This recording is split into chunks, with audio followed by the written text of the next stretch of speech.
It's a Star Wars podcast, baby. It is December 27th, 2024. We're rocking and rolling. We're talking to you about the Star Wars. We're going to break down the Skeleton Crew, episode 5. A fantastic episode. We's in a good mood. We had Christmas this week. For the Jewish folks out there, you got the Hanukkah going on. For the other folks, you got the Life Day or whatever Cosmo Kramer and George came up with. The Human Fund. And so on and so forth. Kwanzaa, Alien Day, UFOs, drones in New Jersey. So much is going on. Today's Yaddle Chattle is explosive, baby. My name is Darth David. In some corners of the galaxy, they call me East Side Dave. In others, they call me Davey Mac. And still more, they call me Darth David. If you really care about me, like my friend Big A Andrew Gold, you call me one thing, Mr. Champion. Because that's what I am. I'm a champ, and I am a mister. I got more names than Jude Law and the Skeleton Crew. Let's rock and roll. Let's talk some Star Wars, Daddy. Let's get pumped up.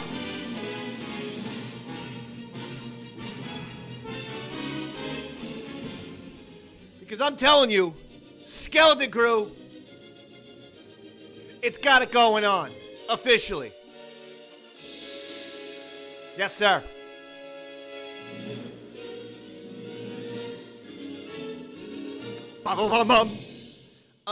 After a, I'm not going to say it was a bad episode 4. You saw and heard Yaddle Chattle last week.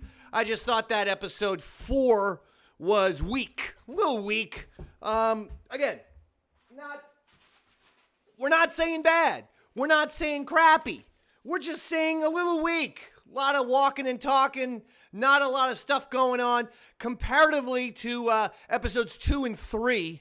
I thought the show got off to a good start with episode 1. Really hit their stride with 2 and 3. Little bit of a, I see type of deal. So type of episode for episode 4, but episode 5 is back and Skeleton Crew is back. I love this episode. Fantastic.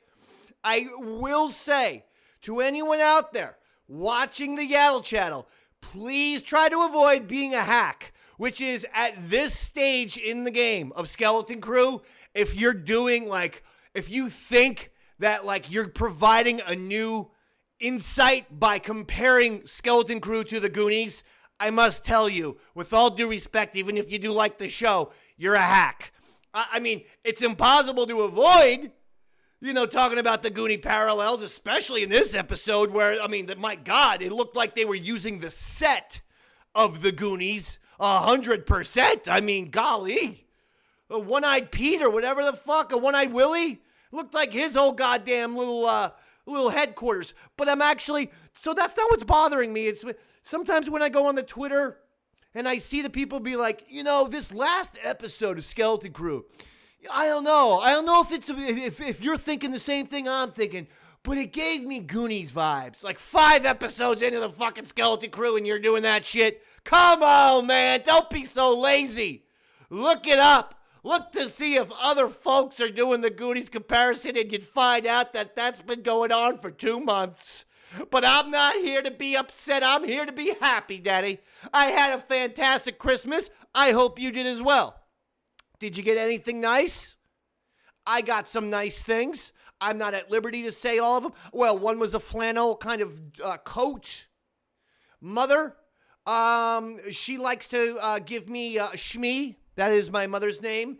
And Shmi McDonald likes to give me a flannel shirt each and every year for Christmas, which I don't mind. I love flannel shirts, okay? I wear them. But I tend to wear the darker colors, not the beiges and tans.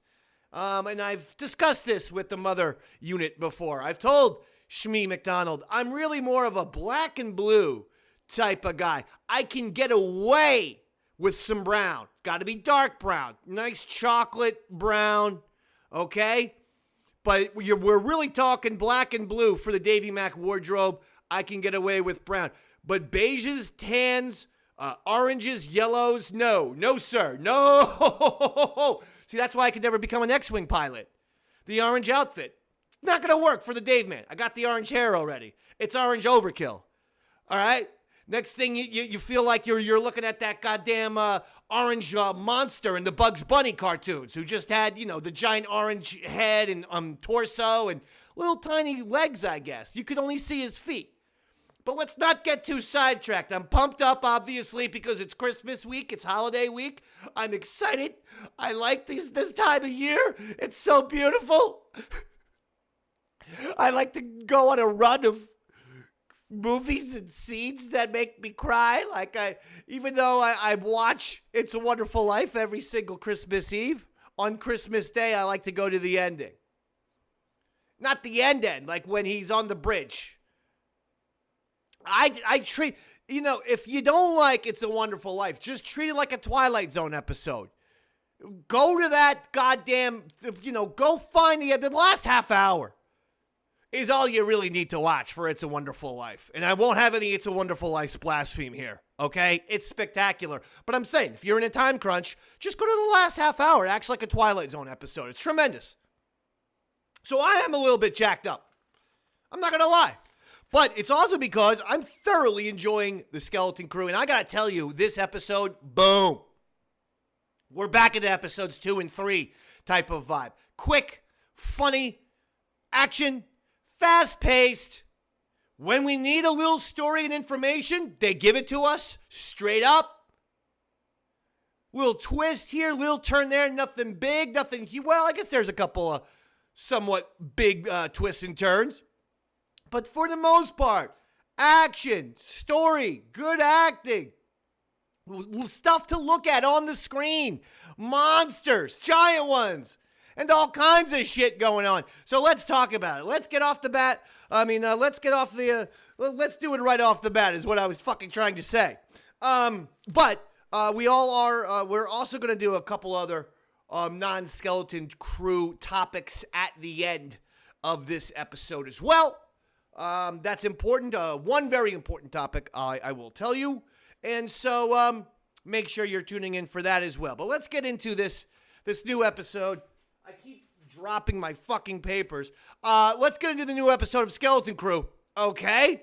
Huh? Let's get right to it. So, right at the beginning, there's a fun little scene where Wim's dad is trying to steal, what is it, a sequence, he's trying to get an access card. He's trying to steal an access card and, try to get the word out to his kids or find his children. And then the robot is all over his ass, finds him out, reports him to the superintendent or supervisor, whatever it is. I thought the little sequence where the droid was asking the dad who was hiding the access card behind his back, and the droid said, let me see your hand. And he showed him the one hand, and then let me see the other hand, and then did that. Both hands at the same time, sir. I thought that was kind of fun. I like that little job there. So they go up. The father goes to Fern's mom, and he's like, look, whatever you're doing, you told me that you're on this. Well, whatever bureaucratic red tape you're running into, it ain't getting our kids back. We need to, step it up a little bit, lady. And then we go to the credits there. Again, I'm all for the parents in extremely small doses because this show ain't about them. It's about the Skeleton Crew. It's about the children. It's about SM-33. It's about Jude Law, who now I think I have been fucking, right in just calling him Jude Law this whole time. Because they gave him 2 more names in this one, including a Dash Rankin. Anyway, so that's what happens with the kids. We then come out of the credits, and we cut to SM-33. He's been tied down to a table because they're scared, because at the end of episode 4, he tried to kill them. Smart move by the kids, if you ask me. I don't want no psycho pirate murdering droid chasing me. Tie him down. I appreciate that. They talk to SM-33, and he gives him a little background. He said, look, that wasn't me trying to kill you. That was my former captain, Tack Renaud. I looked it up so I could pronounce it properly. Tack, T-A-K, Renaud. R-E-N-N-O-D. See, I was spelling it Renard, and then I spelled it very French. I spelled it R-E-N-A-U-D. And I think I put in like an apostrophe E at the end of it, which made no sense. I'm not sure anyone puts just, at the end of words, they just put an apostrophe with a D. I don't think that happens in France, but then again, I don't know. I went to Paris a couple times, though. It was wonderful. The Louvre. Oh, very nice. Very, very nice. I didn't know half the shit that I was looking at, but I can tell you it looked impressive. I feel like some pretty quality artists get their shit exhibited in the Louvre. That's my hot take when it comes to the art world. So Tac Renaud, that's his ship. His ship is the Onyx Cinder. I had to look that up as well. I didn't know what the hell they were saying. At first I thought they said Excelsior, and then they go, it's the Onyx Cinder. And I'm like, Onyx? Bam! Bo-bo-dot, bo-bo-dot. I let the boys be boys. Slam! Do-do-dot, no-do-dot. I let the boys be boys. Okay. If you're not understanding that 30-year-old rap reference, then I don't know what to do to you. But, just Google Onyx and Slam. And that's going to be my joke for when I hear about the Onyx Cinder going forward. Is every time we hear the word Onyx Cinder, we got to go, Slam! Bo-bo-dot, bo-bo-dot. I let the boys be boys. Anywho, we learn a lot of lore, and I love, again, this is what the Acolyte could not wrap their head around. The Star Wars needs to be action-packed and exciting. But you have to get from planet to planet, from system to system, from, city to hidden layer, so to speak. When you're traveling, because it's stupid, it's too much like Star Trek if people are just popping up on planets and stuff. So you show them in their ships, maybe going through hyperspace. This is a wonderful tool to show that we are indeed flying to the next place. It takes a few hours or days, so on and so forth. But it also provides the opportunity to do a little dialogue, to do a little myth building, a little lore making, a little storytelling. And that is why Skeleton Crew moves in a fast-paced, action-packed sort of way. Because they give you lots of adventure. But then, on times where the planet, the ship's got to go somewhere else. Okay, kids, here's the story of such and such. Perfect usage of transportation, of those moments where you're flying. We've been seeing that since day one in Star Wars. And it always works. Whether you're talking about Luke Skywalker and Obi-Wan getting shit done on the Falcon, the actual Jedi training is being done on the Millennium Falcon before they get to Alderaan and realize it's been blown to bits. Whether you're talking about after they get off the Death Star and Harrison Ford and Princess Leia in the cockpit. And he's like, what's so important? What's he carrying? And she's like, he's fucking carrying the goddamn plans of the Death Star, dummy. You fucking space smuggling shithead. Okay. And that's Leia talking to Harrison Ford, by the way. That was one of the parts that was cut out of the movie. This was great. This was great. Talking to me about Tac Renaud, giving me a little lore of the ship itself, the Onyx Cinder. Slam! Okay. I loved it.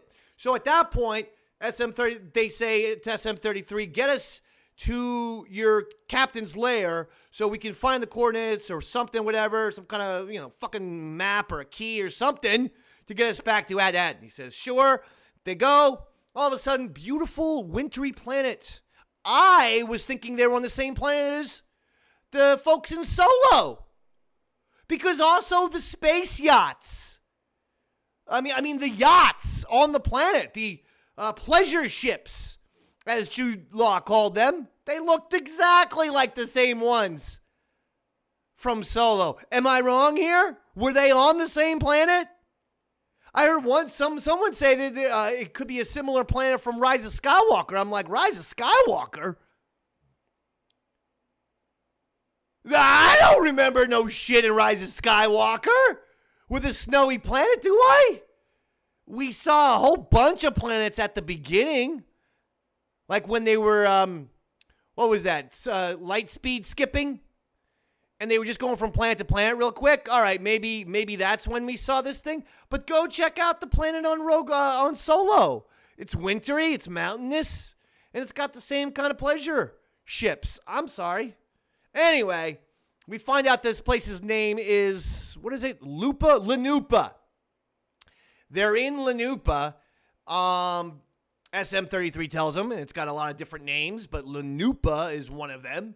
It seems like Jude Law knows right away. Lanupa is like, Las Vegas for space, or Miami. All right, it's a lot of good nightclubs, fun things to do for the adults. Okay, maybe leave the kids behind. They have to go to Skull Ridge Mountain, which sounds like, that could literally be a ride anywhere. Six Flags Great Adventure, or obviously Disney World, Disneyland, Skull Ridge Mountain. Okay, we got to go there, and that's that. Okay, fine. Let's head to, land this fucking thing on Lanupa. Let's find Skull Ridge Mountain. A little part where Wim felt a little homesick. A little, that was a different side of Wim. He's always been Mr. Gung-Ho Adventure. But then he says, this isn't what I thought it was going to be. It's scary, confusing. And you have Jude Law coming in here and giving the kid a nice little pep talk. Actually, nice moment. I thought, okay, this is good stuff here. Good stuff between Wim and Jude Law. So anyway, they walk around. They get a nice welcoming committee, nice looking lady there on the tarmac to welcome them to the beautiful planet of Lanupa. She shows them the hotel, the spa, everything around. They decide, he's having a couple drinks, is Jude Law, when all of a sudden, here comes Pokkit. What a name. What a name for a person, for a bad guy, good guy, villain, whatever. Bounty hunter. That's what Pokkit is. She's a bounty hunter. Uh-oh. Bounty hunter, no good. Not with the fugitive, Jude Law, and his 4 fugitive kids with him. And a fugitive droid, for that matter. Pokkit, by the way, portrayed by the wonderful Kelly MacDonald. I Googled her because I'm a McDonald, she's a McDonald. Now, she's got the M-A-C, all right? We've got M-C. It's because my Scottish ancestors all the way back in the day, because we come from Scotland, then they moved to Ireland. Ireland, they take out the A's. They don't like the A shit in the names, so it's just a McDonald there. But it's possible Miss McDonald and I could be distant cousins, 1,000 times removed. It's possible. We're also almost the same age. She's a year older than me. How about that? I Googled her. And I'm like, I am a big fan of this person. You know my rule. You are not allowed to call yourself a fan of someone or something unless you are a fan of 3 of their projects, minimum of 3. This all became because my mom told me one day, I'm a big Queen Latifah fan. I said, fuck that. I said, no way. I go, just because you've seen Cheaper by the Dozen, mommy, can't make you a big fan. You're a fan of Cheaper by the Dozen. But you can't sit here and talk to me about Queen Latifah if you can't name 2 other projects. And I go, and by the way, Mom, because she is a dual artist with acting and singing, I will allow a combination of one movie or TV show and also an album or 2. And you know what my mother says? I didn't know she was a musician. I go, then stop it. Then enough. She's one of New Jersey's greatest rappers. The Garden State, where we do Yaddle Chattle each and every week, Ma. The Garden State, mommy. And you just deprived Queen Latifah, the top 3 Garden State rapper of all time? Right behind. She's probably number 2 for me. Number 1, Naughty by Nature. Come on. You down with OPP? Yeah, you know me. All right? You know me. So after that, I said, you have to be a fan of three things. David Bowie, right? If you're a Labyrinth fan and you like him, that counts as one. Then you got to give me 2 albums. No shortage of albums, but then I need 2 albums. Or you could have 3 David Bowie acting appearances, I suppose. Then you're a David Bowie fan. Well, Miss Kelly MacDonald, look at this resume. Trainspotting, that was the big breakthrough that we all saw. We all saw her in. Fantastic. No Country for Old Men. Hello. Lewin's wife, for crying out loud. Sensational in that movie. Brave. She did the voice of the princess. She's in Brave, for crying out loud. She's the princess. And you know me in murder mysteries in mansions. Okay, it's a very specific film niche. Clue. Okay, Murder by Death. All right, murder mysteries in mansions. One beautiful one that occurs, Gosford Park, directed by Robert Altman. Sensational. She's one of the stars of the movie. So again, that's Trainspotting. No Country for Old Men, Brave, Gosford Park, and now Star Wars. That's 5 projects that I'm a huge fan of Kelly MacDonald's in. So I'm a legit fan. And then I looked it up to see if she's still married, and she is not. So what I'm saying is, we're the same age, Ms. MacDonald, and yeah, we have somewhat similar last names, but mine is MC and yours is MAC. And yes, at the beginning of the show, I said it's possible that we're related. I rescind that. That's just crazy talk from a crazy person who's filled with too much crazy Christmas magic. I apologize. But I'm just saying, maybe we could make a date of it and have our DNA tested and see if we are related. And if not, let's go out for a coffee, a pint. I don't know. I don't know what you're into. Well, unless, what? You're just going to reject Darth David just out of the blue? Who knows? This could be a love connection. Kelly. Anyway, let's move on from that. She is all in Jod's shit. Or, as she calls him, a different name, Jude Law's shit. She's all into it. She says she's a bounty hunter. And they're on their way. Jude Law gets away. He's got the bad vibes. He's got the nervousness, the anxiety. She's coming after me. And he was right. She gets on a hologram phone call to Brutus, the Wolfman captain. And she says, I got your bounty right here. Hurry up. Get your pirate ass over here to Lunapa. Because I got him. I want some money. So that's nice. Meanwhile, Jude Law says, okay, we got to get off this planet immediately. We have to go find the coordinates or the map or whatever the little secret clue is that's going to help us try to get to Ad-Atten. We got to find that right now. They split up into teams. They go to a spa. This was 3 seconds of Star Wars bliss for Davey Mack. I love the Hutts. I'm sorry. I love them. I still think we should be using them more. I loved their usage in the Book of Boba Fett. One of my favorite parts of that whole series. We got a huge hut bathing in mud in a luxury spa. And this little guy comes up to him with a huge tray of food. Looked beautiful, like a Thanksgiving turkey. Looked like there was some cranberry sauce. Just looked gorgeous. He actually looked at the plate and was a little bored by it. Yeah, that happens. How many times, you open up the fridge and you're just like, man, yeah, it's all food. And I do know that I enjoy the taste of all these foods, but it's just boring. It's just boring my ass today. And you just close that fridge. Right?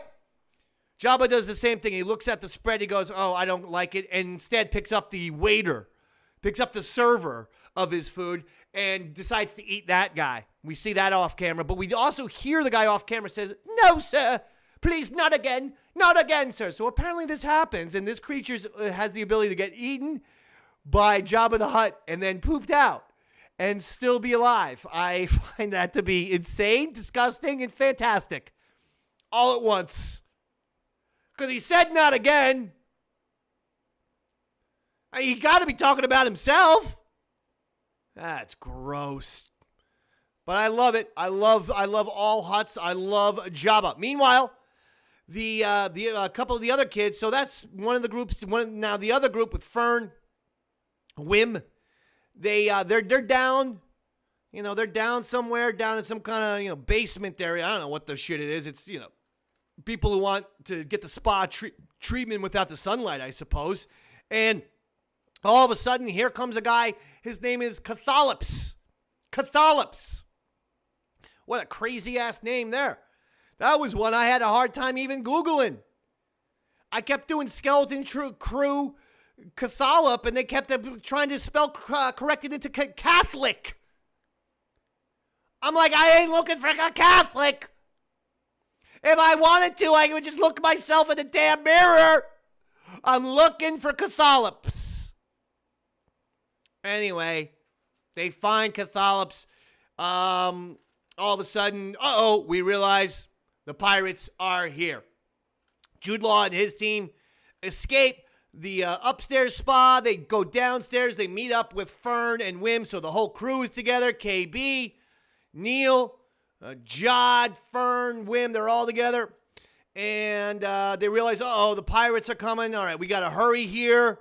They walk down. They find Renaud's lair or something, but it's a room full of acid. Until they realize, well, what will get rid of the acid? Not a person. One of the kids, KB, I think, suggested that someone's going to have to sacrifice their life.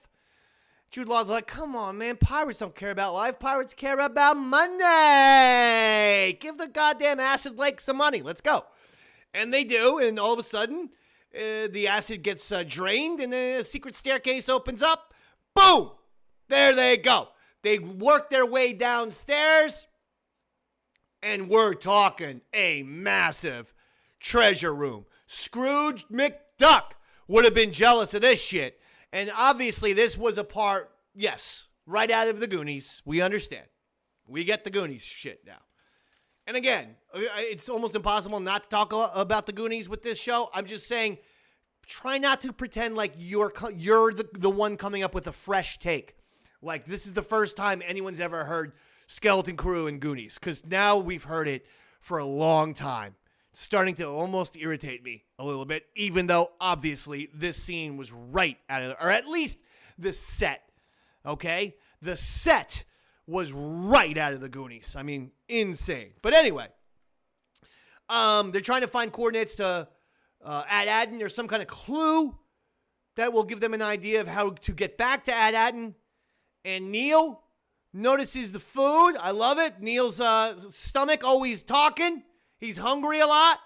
He's a little boy. By the way, that was hysterical earlier in the show when Neil and Wim wanted to search the buffet. That was their searching detail, or at least that's the one they wanted, was to search the buffet. Like 10-year-old boys, they're hungry a lot. I get it. But it is Neil who's looking at the table and says, hey, listen, all this other food is decayed and old, except this nice-looking pot roast right here. This pot roast looks like it just came out of the oven. And they hit it, and he almost falls down a trapdoor. And Jude Law says, stand back. He opens it up. Boom. We got ourselves a clue. Because that is when the hologram pops up, and all of a sudden, here we are, face to face, or face to hologram with Tack Renard. We didn't get to see his face. Thought that was an interesting decision. That does tell me that is Renard a character of mystery. We'll see. And just as Captain Renard is going, and we're thinking, well, this got to be the end, Renard reveals what the true treasure of Ad-Aden is. It was a mint, and still is apparently a mint from the old Republic days, where they make money and money and more money, Daddy. And that's why these kids are running around with, $10,000 gold, rectangles in their pockets, for crying out loud. And just when we think, okay, all is good, here comes fucking Jude Law. And he demands Fern to yield as captain. He wants to be the captain. She won't yield. She grabs something to hit him with it, but he quickly gets that out of her hands and then has the knife up to her throat, demanding you must yield. Wim, trying to save the day, finds a lightsaber, turns it on. It was upside down, nearly chopped his toes off. Come on, Wim.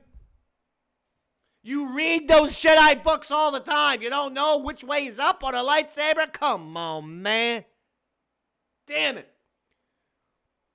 Fern yields because Wim has dropped the lightsaber. It's fallen away from him.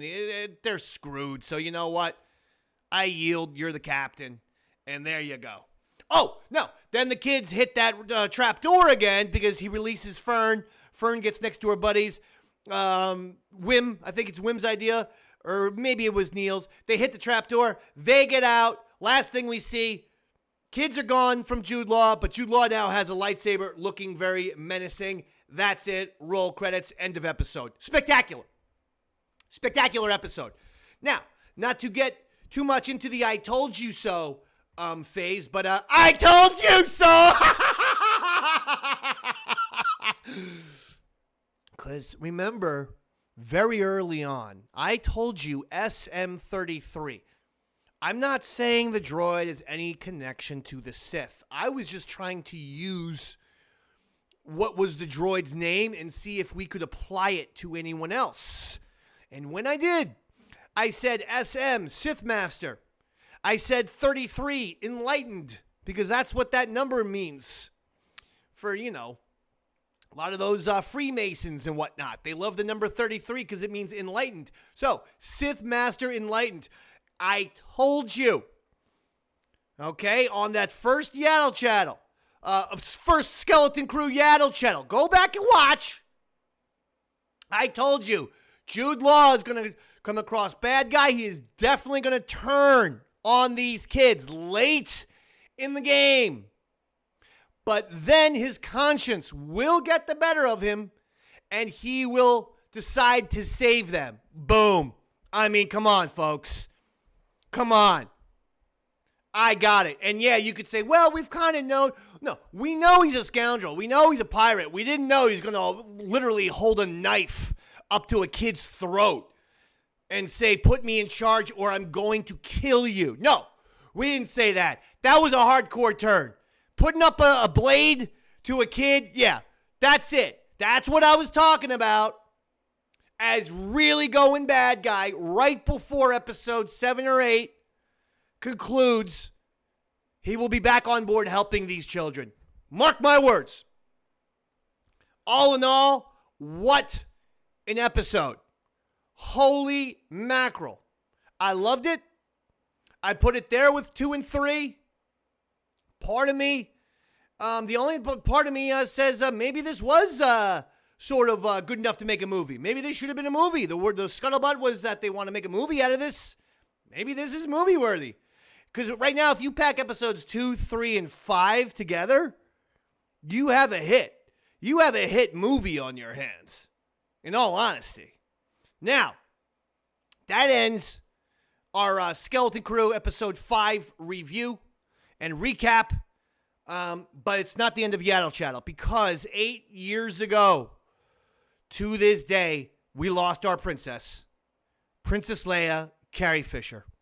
And we thought we would take a little bit of Yaddle Chattle to give credit to Carrie Fisher. I mean, in the same way I like Kelly MacDonald, oh my God, Carrie Fisher blows everyone away. For a resume, don't get no much better than this, does it? Star Wars, Blues Brothers, The Muppets, Saturday Night Live, Hannah and Her Sisters, Soap Dish, best-selling author, and one-woman stage talent. Hello. That is talent. That is crazy talent. That's like, she's probably maybe the most talented person in the history of Star Wars, isn't she? I mean, seriously. I mean, look at that. Star Wars, Blues Brothers, The Muppets, Saturday Night Live, Hannah and Her Sisters, Soap Dish, 2 best-selling books, 1 woman stage play success, insanity. So we miss Carrie Fisher tremendously.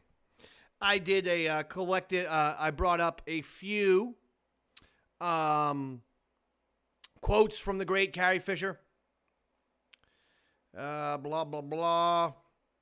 You know what I'm talking about. These classic Princess Leia quotes. These are the, I'm going to give you my top 5. Okay. Number 5. Aren't you a little short for a stormtrooper? Oh, well, really, this is top 5 moments of Princess Leia talking shit. That's my favorite thing about her. And that's what got lost a little bit when with some of the, we need some more famous, powerful females, in Star Wars. Did you guys ignore Princess Leia? She's fucking fantastic. And not only that, she's got killer lines. She's really the sarcasm queen in the whole goddamn original trilogy. All right? Here's number 4. So, okay, number 5. Aren't you a little short for a stormtrooper? Talking shit to Luke Skywalker. She doesn't even know he's Luke. She's just straight up talking shit to a stormtrooper, calling him small. She's in prison in the Death Star, and she's got no fear. She's talking some smack. I love it. Number 4, also from the Death Star. Will someone get this big walking carpet out of my way? Referring to Chewbacca the Wookiee. That's Wookiee royalty. He's a prince. She don't give a shit. She called him a walking carpet. Fuck you, Chewie. Number 3. Why, you stuck-up, half-witted, scruffy-looking nerf herder. Come on. What a line. Not to mention, she spawned a rock group called the Nerf Herders. Look them up. They're not half bad. Number 2. I like this. Han Solo figures a way to not get caught by the Empire in Empire Strikes Back. And she goes, you have your moments. Not many of them, but you do have them. And gives a nice little kiss. Even then, she's calling Han Solo a fucking loser. You don't have a lot of winning moments, but every once in a while, the old fucking broken clock and the shun signing on the dog's ass type of deal, Han. Hysterical. And number 1, because I literally would hear every once in a while my mother say this to my father about our 1975 Chrysler LeBaron. When Han can't get the Millennium Falcon to start on Hoth, she says, would it help if I got out and pushed? Bam! Is there any smack talk better than that? Would it help if I got out and pushed? All 5 of those lines are from Leia, the most sarcastic, wonderful, spectacular, trash-talking Star Wars hero of all time. We miss Carrie Fisher greatly. Princess Leia, phenomenal character. And I just thought we should give her that tribute. So a tribute to the princess on today's Yaddle Chattle. I love those lines. I mean, honestly, all of those lines make me laugh out loud. Not even just the old put a smile on my face. I chuckle audibly when I hear those. Finally, a local Denver man is selling his Star Wars collection for $7 million. Jesus. I should have saved mine instead of done what I actually did, which was bury my I got a treasure chest. My dad got me a treasure chest because he was one of these, workers, business guys who traveled a lot. And when he was in Germany or something, he got me a little treasure chest. I put all my Star Wars action figures in the treasure chest, all of it, about 80 of them. Vintage. This is 1983, 84, 85. I put the Star Wars action figures in the treasure chest, and I bury the damn treasure chest in an undisclosed location in my backyard. I did make a treasure map to the chest. You know what happened, though? You know what I did with the treasure map? Like a little red-headed fucking idiot, I put the treasure map inside the treasure chest because I was 8 years old and apparently even stupider than I am now. And I thought a treasure map must go inside a treasure chest, right? That only makes sense. So then I buried the fucking thing, and then I forgot where I buried it, and I told it to my mom. She said, "Did you make a treasure map?" And I said, "Yes." And she said, "Well, where is it?" I said, "I put it in the treasure chest," and she started laughing at me. And that's when I learned, children, you don't put your treasure map inside your treasure chest. You don't do it. It defeats the whole purpose of having a map in the first place. It really does. So somewhere in Spring Lake, New Jersey, there are 80 vintage Star Wars guys inside a treasure chest.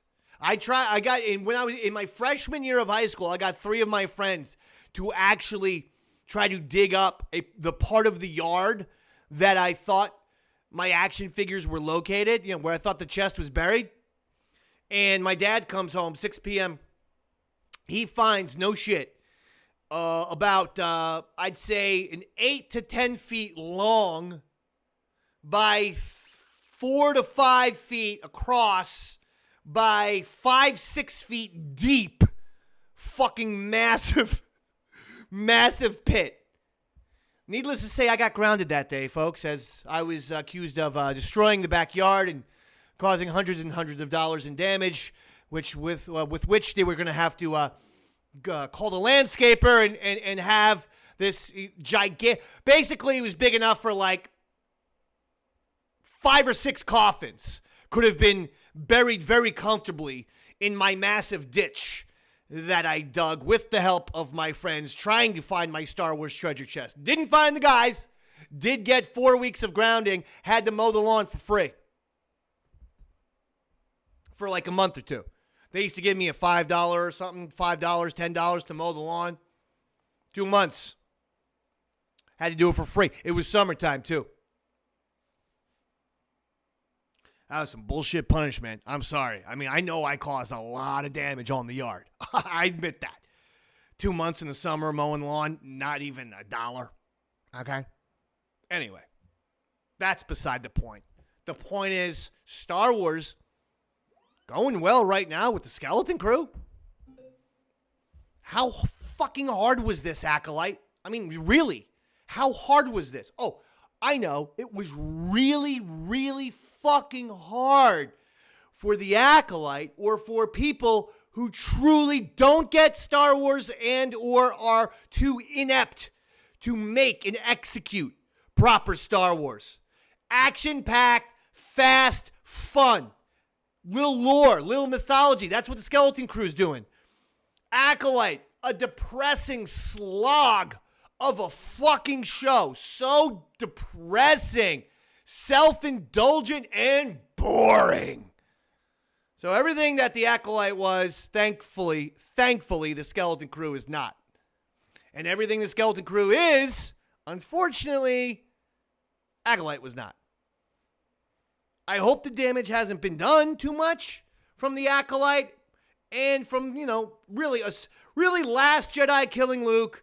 Ahsoka was like, people were like, what the fuck is this? And then the Acolyte was like, oh, you're actually giving us the middle finger now. Like, now you're telling us to go fuck ourselves. So that 1, 2, 3 punch right there, I feel is, negatively influenced Star Wars in a big way. Is there any other way to see it? But hopefully, look, I'm trying. My kids, I tried on Christmas. I tried on Christmas Eve. I go, what'd be nice? Let's do a little Skeleton Crew on Christmas Eve. Would you like that? You haven't seen it? No. How come? Not interested. These kids used to love Star Wars, Kathleen Kennedy. Do you see what you and Leslie Headland did to an entire generation of children and teenagers? You did the exact opposite of what you claimed the Acolyte was for, which was, well, we need to get younger people. We need to get newer people. Well, that's not the way to do it, by coming up with fucking awful, lame, boring shit. No, that's not the way to do it. Heroes who are funny and good looking and can kick ass. Good action, vehicles, weapons, funny aliens, fast-pacing story, a little lore, a little mythology, happy ending. Come on, man. So I hope Star Wars rebounds from the last couple projects and the shit like that and the disaster, which was The Acolyte, because people should be watching The Skeleton Crew. It is good. I have a feeling like my friends would watch it, but they are done with Star Wars. Or a few of my friends, done. Done. Hate Disney Star Wars is the fucking response I get when I ask why. It's a problem, Bob Iger. It's something you need to think about. Skeleton Crew, I love you. I hope you get the audience that you deserve. I hope more and more people keep watching, spreading the word, telling people, look, this is some really good shit. Get into it. Because because the Skeleton Crew is fucking great.